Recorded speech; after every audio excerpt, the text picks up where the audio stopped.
Likutei Halachot Yoredea, Ilchot Kocha, Klovet Kaka, Gimel, c'est page 446 dans le Likutei Halachot grand, et on est dans la première colonne.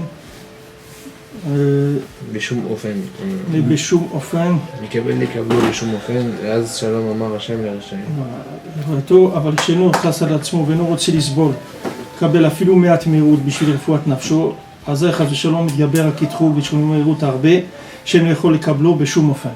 Donc si חס ושלום quelqu'un, avec le peu d'amertume qu'on lui envoie, par rapport à ce qu'il peut supporter, ce petit peu-là, il ne veut pas le supporter. C'est-à-dire pourquoi il ne veut pas? C'est pas qu'il ne veut pas, c'est qu'il a été attaqué par Amalek, qu'Amalek il essaye de le faire râler sur les difficultés qu'il a.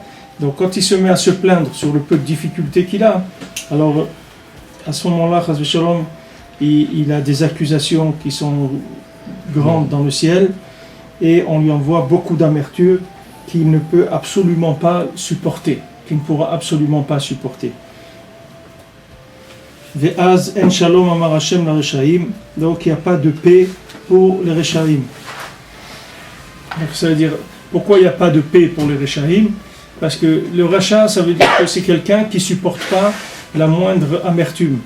C'est-à-dire qu'il veut que ce soit tout du plaisir dans la vie.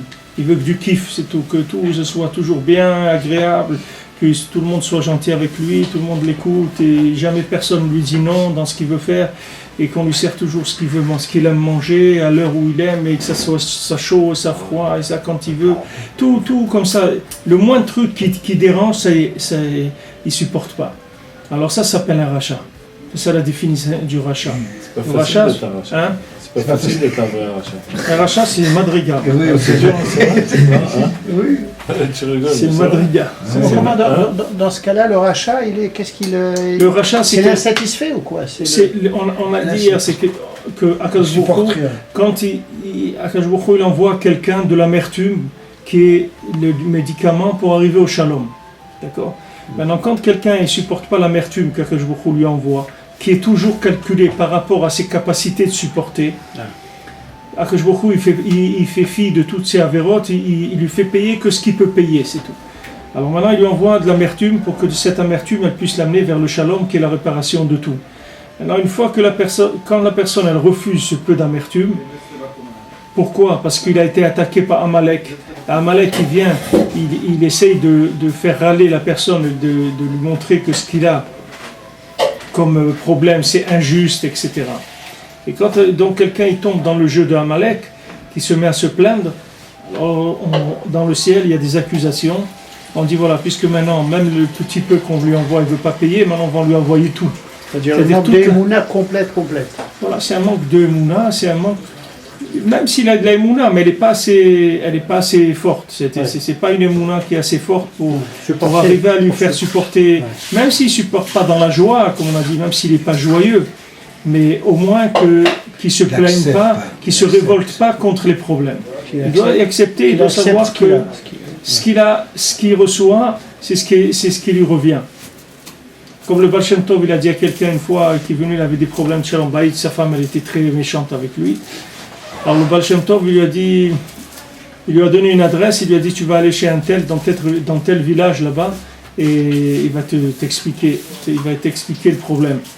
Alors lui, il a été là-bas dans le village, il a demandé un tel, personne ne le connaissait. Après, quelqu'un lui a dit, lui il est mort, oui, c'est celui-là, mais il y a sa veuve, elle habite là-bas, etc. Il a donné l'adresse. Alors il a été chez la veuve, il lui a demandé, voilà, je voulais savoir, le Baal Shem Tov, il m'a envoyé pour rencontrer votre mari, etc. Elle a dit, mon mari, il a dit, Baruch Hashem, il est mort, je suis très contente qu'il soit mort, parce que c'était un monstre, il m'a fait souffrir toute ma vie. Baruch Hashem, que bon Dieu m'a débarrassé de lui, etc. Alors lui, il n'a rien compris du tout, il est retourné chez le Baal Shem Tov, il a dit, je sais pas, il a dû avoir une erreur, parce que monsieur, il est mort depuis longtemps, moi je ne l'ai pas trouvé. Alors le Baal Shem Tov lui a dit, ce monsieur-là, c'est toi.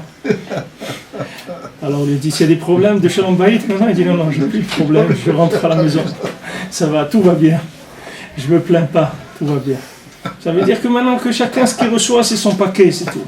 Il ne faut pas se révolter. Il ne faut pas se révolter parce que quand c'est qui tout double, c'est pas... Et qui tout double, c'est gentil, parce que des fois, c'est pas le double. Et ici, il fait peur, Rabbi Nathan, parce qu'il dit ce qu'il va recevoir, il ne peut pas le supporter. C'est pas qu'il veut dire qu'il va recevoir plus, ça veut dire qu'il va recevoir une amertume que Béchou, au fan, il ne peut pas la supporter.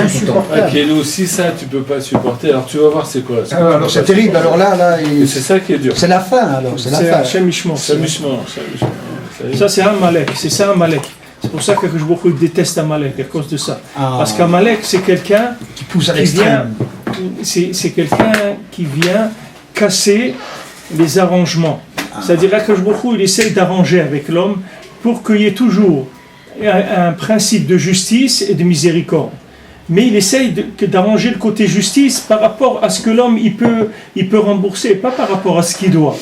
Mais qu'est-ce qu'il fait Amalek? Amalek il vient casser cet arrangement-là pour essayer de faire tomber sur la personne toute l'accusation sur toutes les fautes qu'il a faites. Et comment il lui fait ça? C'est quand il lui fait se plaindre sur ce qu'il a. Quand il le fait se plaindre sur les problèmes qu'il a, alors on dit dans le ciel, bon ok, on a fait un arrangement, cet arrangement il ne te convient pas. Tu dis que d'après ce que ça ne te convient pas, c'est-à-dire que tu n'es pas content de ça, ok, alors tu vas payer l'addition comme il faut. Et il fait peur à Binatan quand il dit que maintenant il va être un... Merirut Arbe She'eno Yechol Lekablo Beshum Ofen. Il ne peut pas du tout recevoir cette chose-là. Donc il est dans sakana gdola. C'est-à-dire l'homme, il est sakana, au moment où il commence à se révolter, il est dans un grand danger. Parce que il peut venir des choses qui ne peuvent rien faire. Ça devient insupportable et il peut faire l'homme n'importe quoi.